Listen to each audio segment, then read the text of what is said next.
Welcome, ladies and gentlemen, cats, dogs, cheetahs, lions, tigers, wolves, bears, all the animals of the animal kingdom. Because I'm not like the other humans, I actually give a fuck about you guys. And I would never put you in, animal slavery like a zoo or something like that.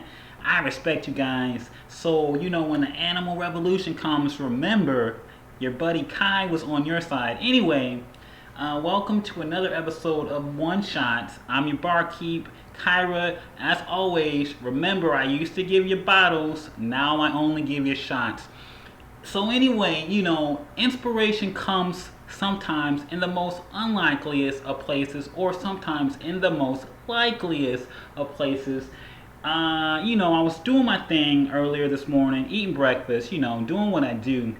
And I had an interesting conversation today. It was a conversation about the Capitol riots. I didn't really, get the full gist of the conversation, but basically, when I came in, it was sort of like a question that was asked, and the question was like, was it right or was it wrong for certain people who I will not name because I'm not a snitch? Was it right for certain people to break in the White House to, due to the Capitol riots and blah blah blah blah blah? And me being a master of analogies. If you never heard any of my analogies before, just understand that I'm pretty fucking good. Me being a master of analogies, I put a little spin on it. I think the situation was, the mood was like, oh, it was wrong for certain people to break into the White House because there's not their home, it's everybody's home. And so, just me being devil's advocate, just having some fun, I was just like, well, if it's their home, sometimes you might have to break into your home. And so then the question was asked, okay, so what instance would you ever have to break into your own home? To which I responded, hey, sometimes you get locked out of your own house, so you might have to break a window or two to get in.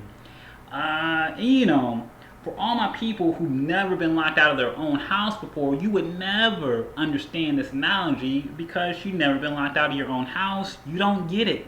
But for all my people who have been locked out of their own house before, you would probably totally get where I'm coming from.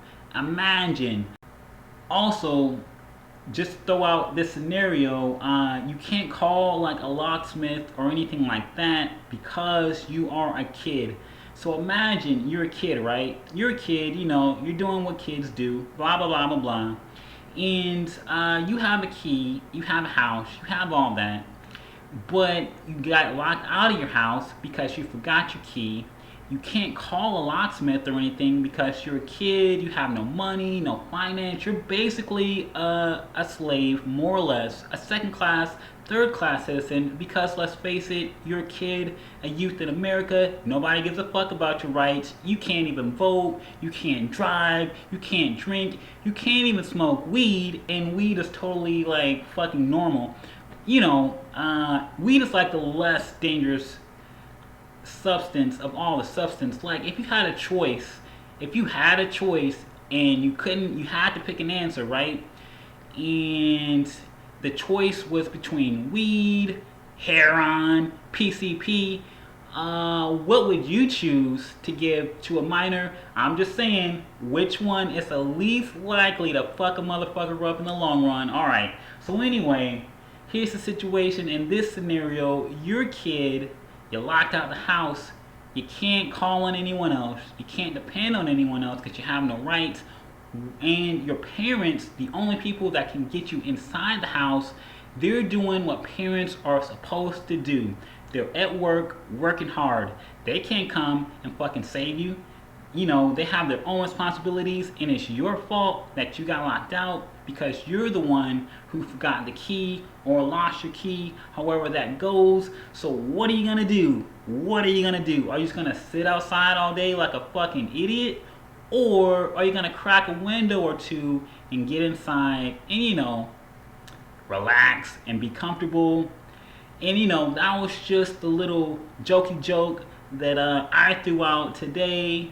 I feel very proud of that joke. Not super proud, not as proud as I am about my masturbation jokes, but obviously proud enough to make a short little video about it. You know, it's not a big deal, just something I thought I would share. You know, Capitol riots, blah blah blah. I'm not advocating anything. I'm not endorsing anything. I'm just making sweet, innocent conversation that no one can go to jail for because, you know, it's just jokes and conversation. Remember, jokes and conversation, First Amendment, freedom of speech. So anyway, that being said, this is your shot. Remember, it's just a shot. Don't go, you know, fucking crazy. It's just a shot. So until next time, I am your barkeep. Bottoms up, bottoms up. Peace. Alright, so for everyone who didn't really get the, you know, the undertones of the joke, I'm just gonna go ahead and fucking give you the answers because also, you know, that's what I do. If you went to school with me, you know I'm just one of those kids. I'll just fucking give you the answers. I don't give a fuck, whatever, man. So here's the situation, right? This is the undertone of the joke. The Capitol riot joke, right? The White House is a house. It's everybody's house. It's all of our houses. It's our house, right? Our house in the middle of the street. You know what I'm saying? You know what I'm saying. So here's the situation. It's our house, but we got locked out of our house. How do you get into our house if we can't call anyone to get into our house? What are we gonna do? Are we just gonna fucking sit outside our house like all fucking day in the middle of the winter when it's raining like fucking idiots?